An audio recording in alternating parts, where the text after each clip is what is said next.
మధ్యలో ఆగిపోవద్దు, దేవుడు ఇంకా పని చేస్తా ఉన్నాడు. అపోస్తుడైన పౌలు గలతీయులకు రాసిన పత్రిక 6:9 ఈ విధంగా అంటాడు, మనము మేలు చేయుట యందు విసుకుక యుందుము, మనము అలయక మేలు చేసితమేని తగిన కాలమందు పంట కోతుము అని. ప్రేమ దేవుని బిడ్డలారా, సైతాను మనల్ని పాపంలో పడవేయడం కంటే ఎక్కువగా కోరుకునేది ఏంటంటే, గమనించినట్లయితే మధ్యలోనే మనల్ని అలసిపోయేలాగా చేయడం, మధ్యలోనే మనల్ని ఆపివేయడం. ఎందుకంటే దేవుని పిల్లలు ఎక్కువగా ఓడిపోయేది కేవలం పాపం మాత్రం వల్ల కాదండి, అలసిపోవడం వల్ల.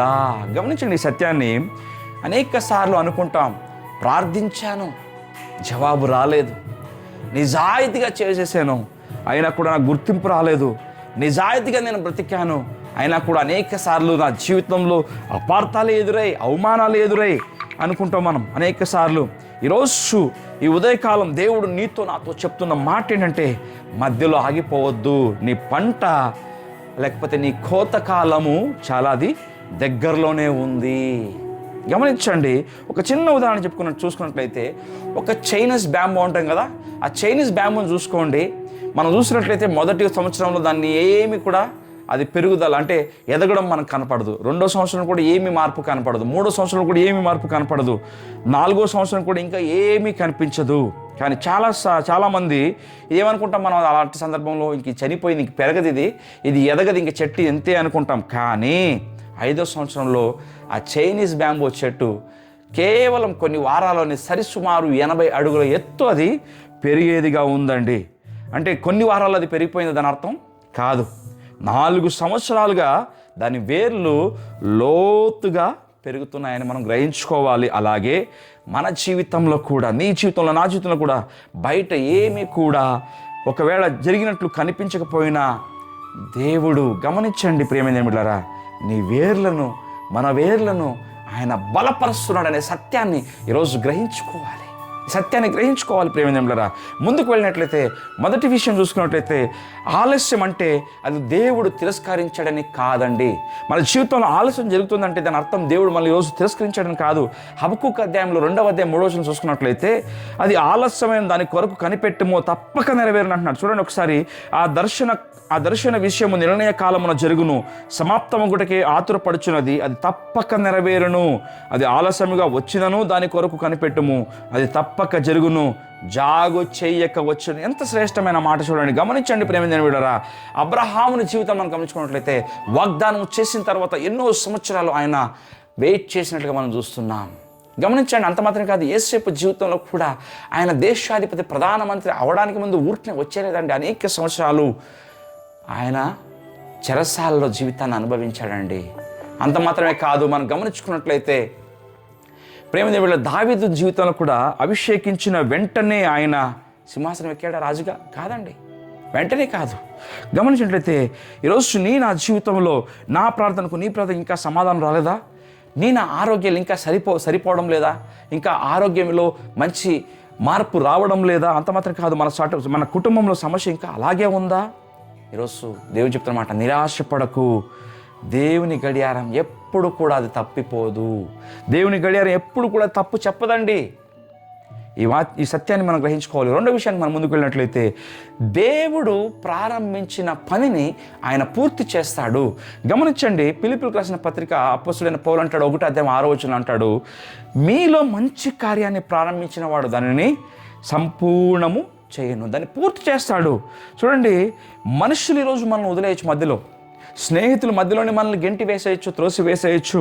అనేక సార్లు అవకాశాలు సగం జరిగిన తర్వాత మధ్యలో మూసుకుపోవచ్చు. ప్రేమింది ఏమిటారు, కానీ దేవుడు ప్రారంభించిన పనిని ఎప్పుడు కూడా ఎన్నటికీ ఆయన మధ్యలో వదిలిపెట్టేవాడు కాదండి. ఈరోజు నా జీవితంలో మనం ఇప్పుడు ఒకవేళ కఠినమైన అధ్యాయం ఈరోజు మనం ఉండవచ్చండి. కానీ దేవుడు మన అధ్యాయాలు మాత్రమే కాదు, ఆయన మన పరిపూర్ణమైన కథను రాసేవాడుగా, మన మొత్తం కథను రాసేవాడుగా ఉన్నాడండి.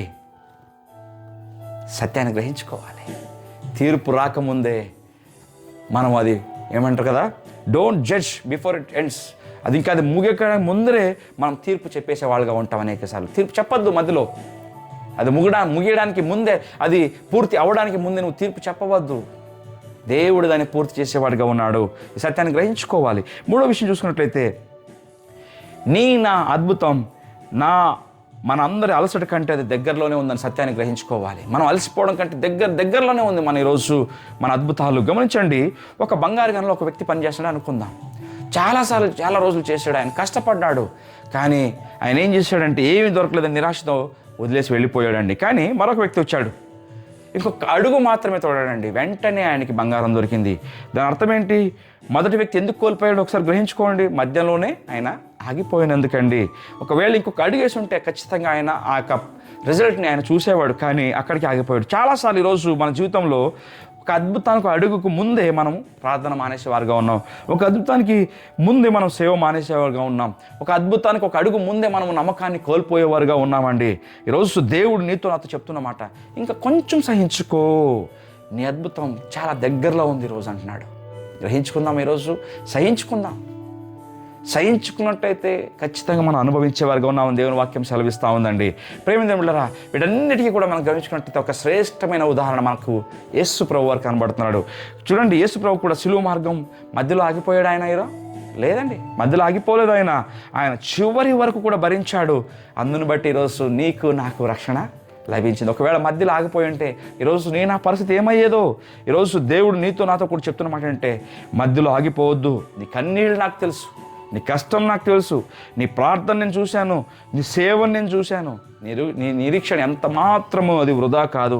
పంట కోత ఖచ్చితంగా నీ పంట కోతకు వచ్చేదిగా ఉంది.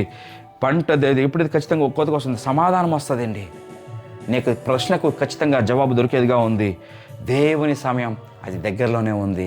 ఈ సత్యాన్ని మనం గ్రహించుకుందాం. చివరిగా ప్రార్థన చేసుకుందాం. ఈరోజు చెప్దాం, ఖచ్చితంగా నేను ఆగను నాయన, నేను వెనకడుగు వేయను, నా దేవుడు ఇంకా పని చేస్తున్నాడు అని దృఢంగా ఈరోజు చెప్దాం. నా సమయం వస్తుందని చెప్దాం. యేసు నామంలో విజయం అందమని చెప్దాం. ప్రార్థన చేసుకుందాం. పరలోకపు తండ్రి, అలసిపోయిన ప్రతి హృదయాన్ని కూడా బలపరచిన ఆయన, నిరీక్షణలు ఉన్న వారికి ఆశను నింపున ఆయన, మధ్యలో ఆగిపోవాలని అనుకునే వారికి క్రొత్త ధైర్యాన్ని అనుగ్రహించిన ఆయన. మేము పరిస్థితులను కాదు ప్రభువా, నీ వాగ్దానాలను నమ్మి విశ్వాసాన్ని కలిగి ఉన్నట్లు చేయం నాయన. తగిన కాలమందు మా జీవితాల్లో మహిమ చూడినట్లు పైన నీ కృపను చూపించు. యేసు క్రీస్తు మహిమ గల నామంలో అన్నింటినీ కూడా నీ ప్రభువా నీ పాదాలకు అర్పించి అడిగి పొందుకున్నామా తండ్రి. ఆమేన్. దేవుడు మిమ్మల్ని ఆశీర్వదించును గాక.